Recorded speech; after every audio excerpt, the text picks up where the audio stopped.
Good morning all of you. Welcome to S academy. നമ്മൾ എടുക്കാൻ പോകുന്നത് സ്റ്റേറ്റ് സിലബസിന്റെ 10th സെക്കൻഡ് ചാപ്റ്ററിലേക്കാണ് നമ്മൾ ഇന്ന് കടക്കുന്നത്. ചാപ്റ്റർ നെയിം हताशा से एक व्यक्ति बैठ गया था. വിനോദ് കുമാർ ശുക്ല की कविता पर नरेश सक्सेना की टिप्पणी. हताशा से एक व्यक्ति बैठ गया था ഒരു കവിതയാണ്. വിനോദ് കുമാർ ശുക്ലജി എഴുതിയതാണ് കവിത. ആ കവിതയെക്കുറിച്ച് നരേഷ് സക്സേനാജി എഴുതിയ ടിപ്പണിയാണ് നിങ്ങളുടെ പ്രസ്തുത പാഠഭാഗം. ചാപ്റ്ററിലേക്ക് കടക്കുന്നതിന് മുന്നേ കവി പരിചയ പേജ് ഉണ്ട്. നമുക്ക് കവികളെ ഒന്ന് പരിചയപ്പെടാം, അതിനുശേഷം ചാപ്റ്ററിലേക്ക് കടക്കാം. ഓക്കെ, ഫസ്റ്റ് ഓഫ് ഓൾ हताशा से एक व्यक्ति बैठ गया था കവിതയുടെ രചയിതാവാണ് വിനോദ് കുമാർ ശുക്ല. അപ്പൊ അദ്ദേഹത്തിനെ കുറിച്ചൊന്ന് നോക്കാം. വിനോദ് കുമാർ ശുക്ല, ജന്മ 1 जनवरी 1937 മധ്യപ്രദേശ്. 1937 जनवरी 1 മധ്യപ്രദേശിലായിരുന്നു അദ്ദേഹത്തിന്റെ ജനനം. आप समकालीन हिंदी साहित्य क्षेत्र में कवि और कलाकार के रूप में विख्यात है. സമകാലീന ഹിന്ദി സാഹിത്യ ക്ഷേത്രത്തില് കവിയും കഥാകാരും എന്ന് പറഞ്ഞ് രണ്ട് രൂപത്തിലും അദ്ദേഹം വളരെ പ്രശസ്തനായിട്ടുള്ള കവിയാണ്, വ്യക്തിയാണ് വിനോദ് കുമാർ ശുക്ലജി. सब कुछ होना बचा रहेगा, वह आदमी चला गया, नया गरम कोट पहनकर विचार की तरफ, लगभग ജയ് ഹിന്ദ് ആദ്യ ആപ്കെ കാവ്യ സംഗ്രഹ. അദ്ദേഹത്തിന്റെ കാവ്യ സംഗ്രഹങ്ങളാണ് സബ് കുച്ച് ഹോനാ ബച്ചാ രഹേഗ, വഹ് ആദ്മി ചലാ ഗയാ, നയാ ഗരം കോട്ട് പെഹൻകർ വിചാർ കി തര, ലഗ്ഭഗ് ജയ് ഹിന്ദ്. ഇത് അദ്ദേഹത്തിന്റെ കാവ്യ സംഗ്രഹങ്ങളാണ്. खिलेगा तो देखेंगे तथा दीवार में एक खिड़की रहती थी. दोनों आपके उपन्यास है. അദ്ദേഹത്തിന്റെ രണ്ട് ഉപന്യാസങ്ങളാണുള്ളത്. ഒന്ന് खिलेगा तो देखेगा, രണ്ട് दीवार में एक खिड़की रहती थी. मध्य प्रदेश शिखर सम्मान 1995 और मैथिली शरण गुप्त राष्ट्रीय सम्मान 1996 आदि से आप सम्मानित हुए हैं. 1995 മധ്യപ്രദേശ് ശിഖർ സമ്മാൻ, 1996 മൈഥിലി ശരൺ ഗുപ്ത രാഷ്ട്രീയ സമ്മാനം അദ്ദേഹത്തിന് ലഭിച്ചിട്ടുണ്ട്. അടുത്ത നരേഷ് സക്സേനാജിയെ കുറിച്ചൊന്ന് നോക്കാം. ജന്മ 16 जनवरी 1931 में ग्वालियर मध्य प्रदेश. उनकी जन्म मध्य प्रदेश के ग्वालियर में 1931 में जनवरी 16 में हुआ था. മധ്യപ്രദേശിലെ ഗ്വാളിയർ ജില്ലയിൽ 1931 ജനുവരി 16 അദ്ദേഹം ജനിച്ചത്. നരേഷ് സക്സേന സമകാലീന ഹിന്ദി സാഹിത്യ ക്ഷേത്ര के विलक्षण कवि है. അദ്ദേഹം സമകാലീന ഹിന്ദി സാഹിത്യ ക്ഷേത്രത്തിലെ വളരെ പ്രശസ്തനായിട്ടുള്ള ഒരു കവിയാണ്. संप्रति कविताओं के अतिरिक्त नाटक, फिल्म, संपादन के क्षेत्र में भी आप सक्रियता से महत्वपूर्ण कार्य करते रहते हैं. അദ്ദേഹം കവി എന്ന രൂപത്തിലുപരി കവിയോടൊപ്പം തന്നെ നാടക, ഫിലിം ഇൻഡസ്ട്രി, സമ്പാദൻ ഈ വകയുള്ള എല്ലാ ക്ഷേത്രങ്ങളിലും അദ്ദേഹം അദ്ദേഹത്തിൻ്റെതായിട്ടുള്ള ഒരു കൈവപ്പ് വെച്ചിട്ടുണ്ട്. സമുദ്ര पर हो रही है बारिश കവിതാ സംഗ്രഹ. സമുദ്ര पर हो रही है बारिश എന്ന് പറയുന്നതാണ് അദ്ദേഹത്തിന്റെ കവിതാ സംഗ്രഹ. ആദ്മി കാ ആ उनकी नाटक है. आदमी का आ എന്ന് പറയുന്ന അദ്ദേഹത്തിന്റെ നാടകമാണ്. साहित्य के लिए आपको 2000 का पहला सम्मान मिला है तथा निर्देशन के लिए 1992 में राष्ट्रीय फिल्म पुरस्कार मिला है. അദ്ദേഹത്തിന് രണ്ട് പുരസ്കാരങ്ങളാണ് കിട്ടിയിട്ടുള്ളത്. ഒന്ന് സാഹിത്യത്തിന് വേണ്ടിയിട്ട് കിട്ടി 2000 पहला सम्मान मिला. അടുത്തത് 1992 രാഷ്ട്രീയ ഫിലിം പുരസ്കാരം കിട്ടിയിട്ടുണ്ട്. നിർദ്ദേശൻ എന്ന് പറയുന്ന ഒരു ക്ഷേത്രത്തില്. സോ ഇതാണ് കവി പരിചയം. വിനോദ് കുമാർ ശുക്ലാണ് हताशा से एक व्यक्ति बैठ गया था കവിത എഴുതിയ രചയിതാവ്. അദ്ദേഹത്തിന്റെ ആ ഒരു രചനയിൽ അല്ലെങ്കിൽ ആ ഒരു കവിതയെ കുറിച്ച് നരേഷ് സക്സേനാജി എഴുതിയ ടിപ്പണിയാണ് നമ്മുടെ പാഠഭാഗം. സോ നമുക്ക് പാഠഭാഗത്തിലേക്ക് കിടക്കാം. ഓക്കെ, हताशा से एक व्यक्ति बैठ गया था. നിരാശനായി ഒരു വ്യക്തി ഇരിക്കുന്നുണ്ടായിരുന്നു. വിനോദ് കുമാർ ശുക്ല की कविता पर नरेश सक्सेना की टिप्पणी. വിനോദ് കുമാർ ശുക്ലജി എഴുതിയ കവിതയിൽ നരേഷ് സക്സേനാജി എഴുതിയ ടിപ്പണിയാണ് പ്രസ്തുത പാഠഭാഗം. ഈ പാഠഭാഗത്തിൽ ഈ ഒരു പോർഷൻ നിങ്ങൾക്ക് നോക്കിയാൽ കാണാം. വിനോദ് കുമാർ ശുക്ലജി എഴുതിയ കവിത നിങ്ങൾക്ക് ഇവിടെ തന്നിട്ടുണ്ട്. ഫസ്റ്റ് ഓഫ് ഓൾ കവിത എന്താണെന്ന് നോക്കിയതിന് ശേഷം ടിപ്പണിയിലേക്ക് കടക്കാം. ഓക്കെ, हताशा से एक व्यक्ति बैठ गया था. हताशा से एक व्यक्ति बैठ गया था. നിരാശനായ ഒരു വ്യക്തി ഇരിക്കുന്നുണ്ടായിരുന്നു. വ്യക്തി को मैं नहीं जानता था. ആ വ്യക്തി എനിക്കറിയില്ലായിരുന്നു. ഹതാശ കോ ജാൻതാ ഥാ. അയാളുടെ നിരാശയാണ് എനിക്കറിയാമായിരുന്നത്. ഇസിലിയെ അതുകൊണ്ട് मैं उस व्यक्ति के पास गया. അതുകൊണ്ട് ഞാൻ അയാളുടെ അടുത്തേക്ക് പോയി. मैंने हाथ बढ़ाया. ഞാൻ അയാൾക്ക് നേരെ എന്റെ കൈകൾ നീട്ടി. मेरा हाथ पकड़कर वह खड़ा हुआ. എന്റെ കൈകൾ നീട്ടി ആ കൈകൾ പിടിച്ചാണ് അയാള് നിന്നത്. मुझे वह नहीं जानता था. എന്നെയും അയാൾക്ക് അറിയില്ലായിരുന്നു. मेरे हाथ बढ़ाने को जानता था. എന്റെ കൈകൾ നീളുന്നതിന് മാത്രമേ അയാൾക്ക് അറിയുമായിരുന്നുള്ളൂ. ഹം ദോനോ സാത്ത് ചലെ, ഞങ്ങൾ രണ്ടുപേരും ഒരുമിച്ച് നടന്നു. ദോനോ ഏക് ദൂസരെ കോ നഹീ ജാൻതാ ഥാ, രണ്ടുപേരും പരസ്പരം അറിയില്ലായിരുന്നു. സാത്ത് ചലനെ കോ ജാൻതാ ഥാ, ഒരുമിച്ച് പോകുന്നത്, ഒരുമിച്ച് നടക്കുന്നതായിരുന്നു അറിയാമായിരുന്നത്. ഇത്രയും സിമ്പിൾ, സരൾ ഓർ സഹജ്, സരളവുമാണ് അതുപോലെ തന്നെ വളരെ സിമ്പിൾ ആയിട്ടുള്ള രീതിയിൽ, മനസ്സിലാവുന്ന രീതിയിലാണ് അദ്ദേഹം ഈ കവിത എഴുതിയിരിക്കുന്നത്. നമുക്ക് വായിക്കുമ്പോൾ തന്നെ അതിന്റെ മർമ്മം എന്താണ്, അല്ലെങ്കിൽ അതിന്റെ ഉള്ളടക്കം എന്താണെന്ന് നമുക്ക് മനസ്സിലാക്കാൻ സാധിക്കുന്നുണ്ട്. ഓക്കെ, അപ്പൊ ഈ കവിതയെ കുറിച്ച് നരേഷ് സക്സേന ജി എഴുതിയ ടിപ്പണിയാണ് ഇനി പോകുന്നത്. ഓക്കെ, विनोद कुमार शुक्ल अपनी मौलिकता के साथ ही भाषा की अनगढ़ता के लिए विख्यात है. അൻഗഡത, ഭാഷയ്ക്ക് അൻഗഡത എന്ന് പറഞ്ഞാൽ ക്രമമില്ലാത്ത ഭാഷ. വിനോദ് കുമാർ ശുക്ല അദ്ദേഹത്തിന്റെ മൗലികതയോടൊപ്പം തന്നെ ക്രമമില്ലാത്ത ഭാഷയുടെ കാര്യത്തിലും പ്രശസ്തനായിട്ടുള്ള ഒരു വ്യക്തിയായിരുന്നു, വിഖ്യാതനായിരുന്നു, പ്രശസ്തനായിരുന്നു. किंतु इस कविता में मौलिक होने के साथ ही वे काव्य शिल्प के सिद्ध कवि के तरह भी दिखाई देते हैं. പക്ഷെ ഈ കവിതയിലൂടെ അദ്ദേഹത്തിന്റെ മൗലികതയോടൊപ്പം തന്നെ കാവ്യശില്പത്തിലെ ആ ഒരു നൈപുണ്യവും നമുക്ക് ഈ കവിതയിലൂടെ അദ്ദേഹത്തിന്റെ ആ ഒരു നൈപുണ്യത്തെയും നമുക്ക് കാണാൻ സാധിക്കുമെന്നാണ് പറയുന്നത് ഈ കവിതയിലൂടെ. कविता के अर्थ इतने सहज और साफ है कि उन्हें व्याख्या की दरकार नहीं है. दरकार मतलब ആവശ്യകത. കവിതയുടെ അർത്ഥം ഇത്രത്തോളം സഹജവും സ്വാഭാവികവും അതുപോലെ തന്നെ സാഫ്, വ്യക്തവുമാണ്. അതിനെക്കുറിച്ചൊരു വ്യാഖ്യയുടെ ആവശ്യമേ ഇല്ല, അതിനെക്കുറിച്ച് വിശദീകരിക്കേണ്ട ആവശ്യമേ ഇല്ല. സരൾ ശബ്ദവും വാലെ വാക്യ സ്വയം ഹി അപ്ന മർമ്മ കാർ ദേത്തെ ഹൈ. സരളമായിട്ടുള്ള വാക്കുകളാൽ നിറഞ്ഞ വാക്യങ്ങൾ അതിന്റെ സ്വന്തം മർമ്മം അത് തന്നെ വിളിച്ചോതുന്ന തരത്തിലാണ് കവിത എഴുതിയിട്ടുള്ളത്. വ്യക്തി കോ മേ നഹീ ജാൻതാ ഥാ, വ്യക്തി എനിക്കറിയില്ലായിരുന്നു. ഹതാശ കോ ജാൻതാ ഥാ, നിരാശയായിരുന്നു എനിക്കറിയാമായിരുന്നു. कहते ही, അങ്ങനെ പറയുമ്പോൾ തന്നെ फिर जानने की हमारी उस जानी पहचानी रूटी को तोड़ देते हैं. അങ്ങനെ പറയുന്നതിനോടൊപ്പം തന്നെ ഇത്ര നാളായിട്ട് ചിരപരിചിതമായി ജാനിനെ, അറിയുക എന്ന വാക്കിന് നമ്മൾ കൊടുത്ത ആ ഒരു അർത്ഥത്തിനെ അദ്ദേഹം പാടെ മാറ്റിമറിക്കുകയാണ്. जो व्यक्ति के नाम, पते, उम्र, ओहते या जाति से जानने की जोड़ती है. നമ്മൾ ഇത്രയും നാളെ വിചാരിച്ചു വെച്ചിരുന്ന ആ ഒരു ജാന്ന, അറിയുക എന്ന് പറയുന്നത് എന്തുമായിട്ട് ബന്ധപ്പെട്ടാണ്?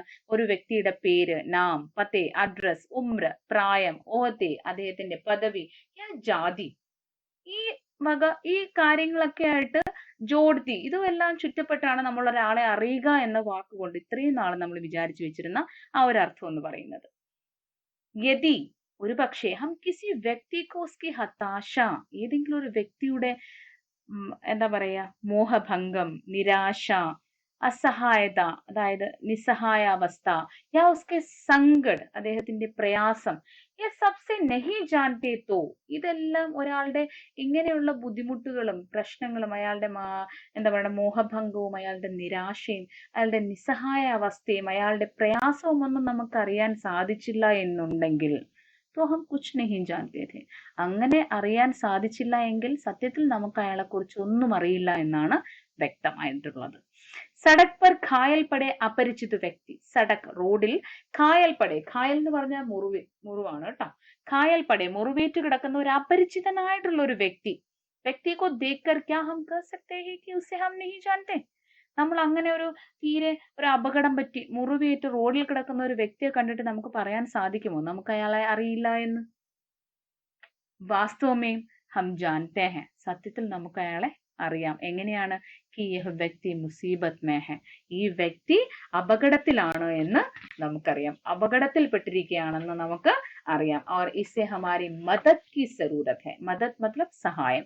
ഇയാൾക്ക് നമ്മുടെ സഹായത്തിന്റെ ആവശ്യകത ഉണ്ടെന്ന് നമുക്ക് അറിയാൻ സാധിക്കും. ജറൂറത്ത്, ആവശ്യകതയുണ്ടെന്ന് നമുക്ക് അറിയാം. യഹ് കവിത മനുഷ്യക്കോ മനുഷ്യ की तरह जानने की याद दिलाती है. ഈ കവിത ഒരു മനുഷ്യന്റേതായിട്ടുള്ള ഒരു മനുഷ്യനായുള്ള രീതിയിൽ അറിയുക എന്നുള്ള ഒരു ഓർമ്മപ്പെടുത്തൽ കൂടിയാണ് ഈ കവിതയിലൂടെ ഉണ്ടായിട്ടുള്ളത്.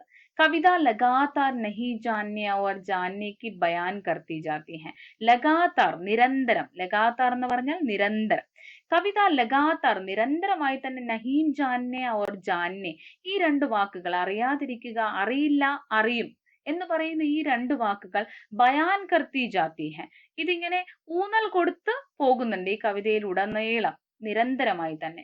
शिल्प की इस बारीक कारीഗरी को देखे. ശില്പ അദ്ദേഹത്തിന്റെ ഈ ഒരു സൂക്ഷ്മ കഴിവിനെ നമുക്കൊന്ന് നോക്കാം. വഹ മുझे नहीं जानता था. അദ്ദേഹത്തിന് എന്നെ അറിയില്ലായിരുന്നു, അയാൾക്ക് എന്നെ അറിയില്ലായിരുന്നു. ഹാത്ത് ബഡാനെ കോ ജാൻതാ ഥാ. കൈകൾ നീട്ടുന്നതിനെ അറിയാമായിരുന്നുള്ളൂ. ഹം ഏക് ദൂസരെ കോ നഹീ ജാൻതേ ഥേ. ഞങ്ങൾ പരസ്പരം അറിയില്ലായിരുന്നു. സാത്ത് സാത്ത് ചൽനാ ജാൻതേ ഥേ. ഒരുമിച്ച് നടക്കാനേ ഞങ്ങൾക്ക് അറിയാമായിരുന്നുള്ളൂ. യഹ് നഹീം ജാൻന, यह नहीं जानना और जानना कविता में किसी लोकगीत के സ്ഥായി की तरह बार बार लौटता है. നമ്മളിപ്പോ ഈ പറഞ്ഞ ഈ 2-3 വരികളിൽ പോലും ജാന്ന നെഹീം ജാന്ന പലതവണ വരുന്നുണ്ട്. അതുകൊണ്ട് തന്നെ കവി ഇവിടെ പറയുന്നത്, നരേഷ് സക്സേനാജി പറയുക എന്താണെന്ന് വെച്ചാൽ, കവിതയിൽ കിസി ലോകഗീത് के സ്ഥായി की तरह बार बार लौटता है जानना और नहीं जानना ശബ്ദ്. ഏതോ ഒരു നാടോടിപ്പാട്ടിന്റെ വാഴ്ത്തരികൾ പോലെ ഇതിങ്ങനെ ഒരു വിട്ട് ഇങ്ങനെ ഇടയ്ക്കിടയ്ക്ക് ഇങ്ങനെ സ്ഥിരമായി കണ്ടിന്യൂസ്ലി ഇങ്ങനെ വന്നുകൊണ്ടേയിരിക്കുകയാണ് ഈ രണ്ട് വാക്കുകളും ഈ കവിതയിൽ ഉടനീളം എന്ന് പറയുന്നത്. ഗദ്യമേം ലിഖി ഹുയി കിസി കവിതാമേം लिरिकल या गीतात्मकता का बोध इस खूबी के साथ हिंदी की किसी कविता में आया है യാദ് नहीं आ रहा है. ഇത്രയും വ്യക്തമായിട്ടുള്ള രീതിയിൽ ലിറിക്കലി അതുപോലെ തന്നെ ഗീതാത്മകതയുടെയും ഇത്ര നല്ല രീതിയിൽ എന്താ പറയണ അതിനെ എടുത്തു കാണിക്കുന്ന രീതിയിലുള്ള ഏതെങ്കിലും ഒരു കവിതയെക്കുറിച്ചുള്ള ഏതെങ്കിലും ഒരു ഗദ്യരൂപം ഞാൻ കണ്ടിട്ടുണ്ടോ എന്ന് ചോദിച്ചാൽ സത്യം പറഞ്ഞാൽ എനിക്കിപ്പോ ഓർമ്മ വരുന്നില്ല എന്നാണ് സക്സേന ജി ഇവിടെ പറയുന്നത്. जैसे किसी गजल में आखिरी शेर के आखिरी शब्द श्रोताओं की जुबान पर आप से आप आ जाते हैं. എങ്കിലും ഏതെങ്കിലും ഒരു ഗസൽ നമ്മൾ കേൾക്കുകയാണെന്നുണ്ടെങ്കിൽ അതിന്റെ അവസാനത്തെ വാക്ക് നമ്മൾ കേട്ടുകൊണ്ടിരിക്കുന്ന ശ്രോതാക്കളുടെ എന്താ നാവിൻ തുമ്പത്ത് ഓട്ടോമാറ്റിക്കലി അതിങ്ങനെ വരും. കാരണം നമ്മൾ അത് കേട്ട് വന്നിരിക്കുന്ന ആ ഒരു സുഖത്തിന്റെ ആ ഒരു ഇതാണ്. അവസാനം കൊണ്ട് നിർത്തിയാലും നമ്മുടെ ആ ഒരു നാവിൻ തുമ്പത്ത് അതിന്റെ അവസാന വാക്ക് നമ്മുടെ നാവിൻ തുമ്പത്ത് വരും. അതുപോലെയാണ് വൈസേഹി, അതുപോലെയാണ് ഈ കവിതയ്ക്ക് അന്തിം ശബ്ദം, അതുപോലെയാണ് ഈ കവിതയുടെ അവസാന വാക്കും. യാനി എന്തെന്നാൽ അല്ലെങ്കിൽ സാത്ത് സാത്ത് ചലന. साथ साथ चलना के बाद यदि कविता पाठ रोक दिया जाए तो सुनने वाले खुद वाक्य पूरा कर देंगे और कहेंगे जानते थे.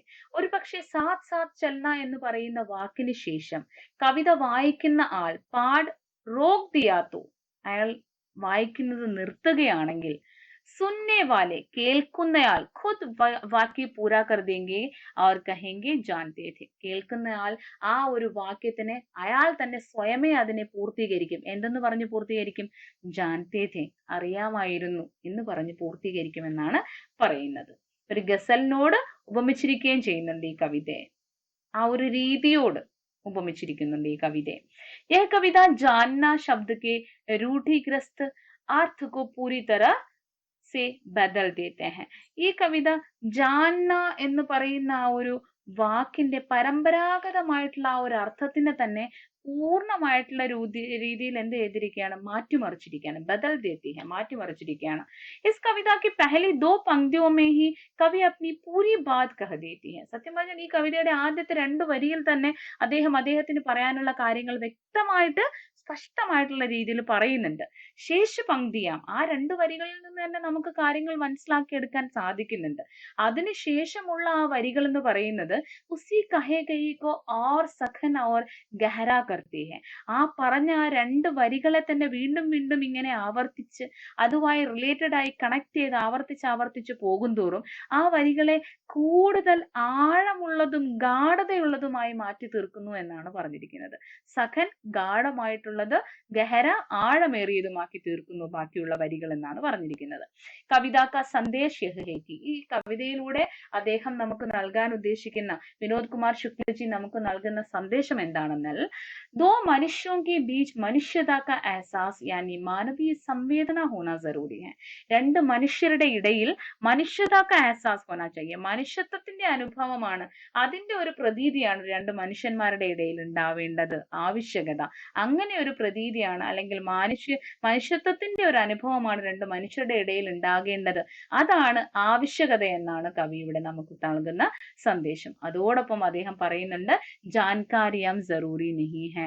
അറിവ്, അയാളെ കുറിച്ച് അയാളുടെ പേരറിയുകയോ അയാളുടെ വയസ്സറിയുകയോ അയാളുടെ അഡ്രസ്സ് അറിയുകയോ അല്ലെങ്കിൽ അയാളുടെ പോസ്റ്റ് അറിയുകയോ അയാളുടെ ജാതി അറിയുകയോ എന്നുള്ളതുമൊന്നും ആവശ്യമായിട്ടുള്ള കാര്യങ്ങളേ അല്ല. ഒരു മനുഷ്യനെ മനുഷ്യത്വത്തിന്റെ അനുഭവത്തോടു കൂടി മനുഷ്യത്വത്തിന്റെ രീതിയിൽ ഒരാളെ തിരിച്ചറിയുക എന്നുള്ളതാണ് അത്യാവശ്യ ഘടകം എന്നാണ് ഈ കവിതയിലൂടെ നമുക്ക് വിനോദ് കുമാർ ശുക്ലജി നൽകുന്ന സന്ദേശം എന്നാണ് നരേഷ് സക്സേന ജി പറഞ്ഞിരിക്കുന്നത്. കിന്തു യഹ് സന്ദേശ് കവിതാമേ ഉപദേശ് കി തരഹ നഹി ആതാ ഹെ. പക്ഷെ ഈ ഒരു സന്ദേശം വിനോദ് കുമാർ ശുക്ലജി കവിതയിൽ ഉപദേശമായിട്ടല്ല നമുക്ക് നൽകിയിരിക്കുന്നത്, അതൊരു സന്ദേശമായിട്ട് തന്നെയാണ് അദ്ദേഹം ഈ കവിതയിലൂടെ നമുക്ക് നൽകിയിരിക്കുന്നതെന്നാണ് പറയുന്നത്. സോ അപ്പോൾ ഹത്താശാസെ ഏക് വ്യക്തി ബൈഠ് ഗയാ ഥാ കവിതയെ ആസ്പദമാക്കിക്കൊണ്ട് അല്ലെങ്കിൽ അതിനെക്കുറിച്ച് നരേഷ് സക്സേന ജി എഴുതിയ ടിപ്പണി ഇവിടെ അവസാനിക്കുകയാണ്. ഓക്കെ, വളരെ സിമ്പിൾ ആണ്, ഒന്നും വളരെ അത്ര ഡിഫിക്കൽട്ട് ആയിട്ടുള്ള ഒരു ചാപ്റ്റർ അല്ല. നിങ്ങൾക്ക് നന്നായിട്ട് ഇത് കൈകാര്യം ചെയ്യാൻ പറ്റും, മനസ്സിലാക്കാൻ സാധിക്കും.